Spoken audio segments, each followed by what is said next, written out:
कौन सा बिजनेस किस स्टेज पे चलेगा और किस बिजनेस में हमें इन्वेस्टमेंट करना चाहिए उसके बारे में मैं बात करूंगा। क्या आप कोई बता सकते हैं कि ऐसा कौन सा बिजनेस है जहां पे बिजनेसमैन को नहीं कस्टमर को इंतजार करना पड़ता है? कोई बता सकता है क्या बिजनेस है ऐसा?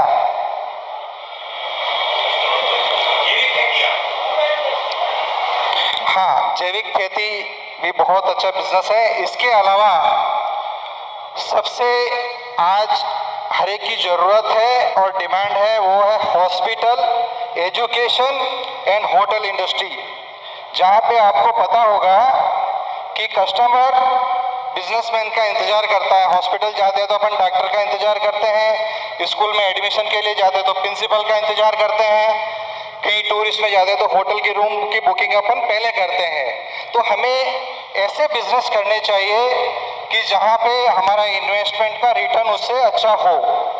तो आज की जो डिमांड है उसके बारे में अपन सोचना चाहिए कि किस तरह के बिजनेस करें जिससे कि हम अपना इन्वेस्टमेंट का रिटर्न ले सकें।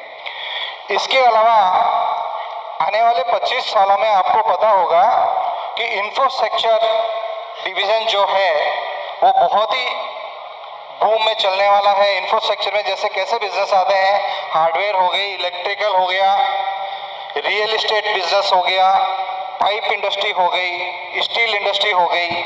ऐसे बिजनेस में आप जाइए ताकि आप अपना बिजनेस आने वाले 25 सालों तक बेफिक्री से कर सकते हैं। इसके साथ नई अपॉर्चुनिटी में मैं आपको बताना चाहता हूं कि अभी इंपोर्ट एक्सपोर्ट, आप अपने गांव से जहाँ से हैं वहाँ की ऐसी वस्तुएं हैं जिनकी यहाँ पे डिमांड नहीं है लेकिन बाहर देशों में बहुत डिमांड होती है। तो ऐसे आप गूगल यूज़ कर सकते हैं। गूगल के अंदर आपको बहुत सारे ऐसे प्रोडक्ट की डिमांड ओवरसीज सप्लाई के बारे में भी पता चल जाएगा। तो आप देखेंगे तो वो बिजनेस भी आप कर सकते हैं जो यहाँ के लिए वो बहुत ही वेस्ट प्रोडक्ट है लेकिन कहीं दूसरी जगह पे उसकी बहुत अच्छी डिमांड है। तो आपको ऐसे बिजनेस करना है जहाँ पे इन्वेस्टमेंट कम हो और रिटर्न बहुत ज़्यादा आता हो।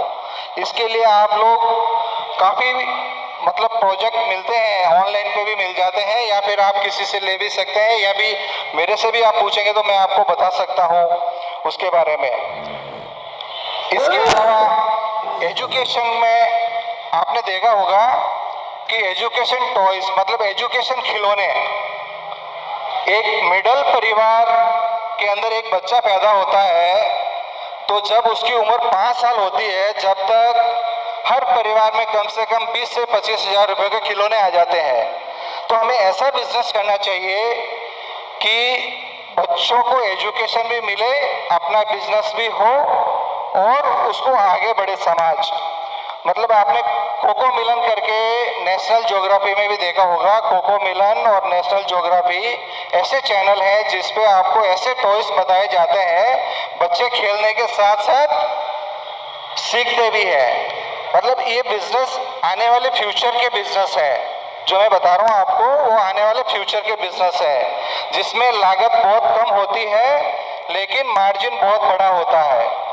एक खिलौना बनाने के लिए मुझे जहाँ तक मेरा अनुभव है कि 20-25 डाई लगती है, उसकी कीमत होगी 40-50 लाख। लेकिन उसकी वॉल्यूम जब आती है, नेशनल ज्योग्राफी वाले या कोको मिलन वाले वो खिलौना एक्सेप्ट कर लेते तो करोड़ों में आपको मिल जाते हैं। एक ये कर सकते हैं आप लोग। इसके अलावा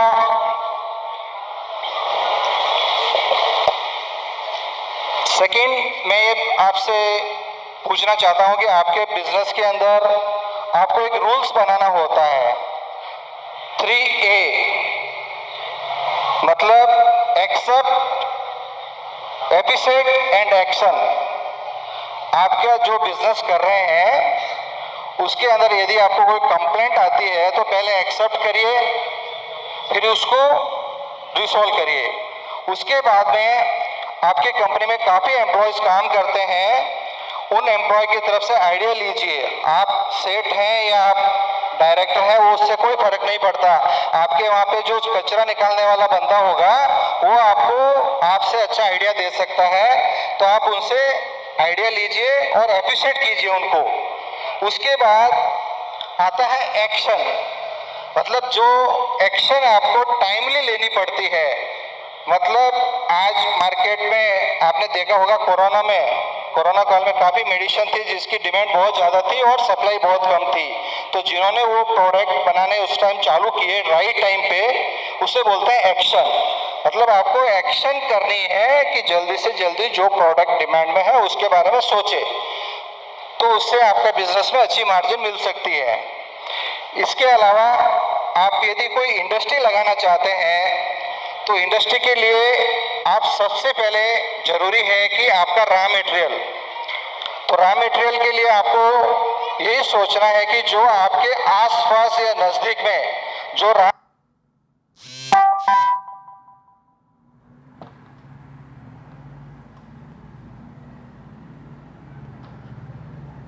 मटेरियल मिल रहा है उसी के बारे में आप इंडस्ट्री लगाइए, ताकि आपको रॉ मटेरियल के लिए बाहर नहीं जाना पड़े।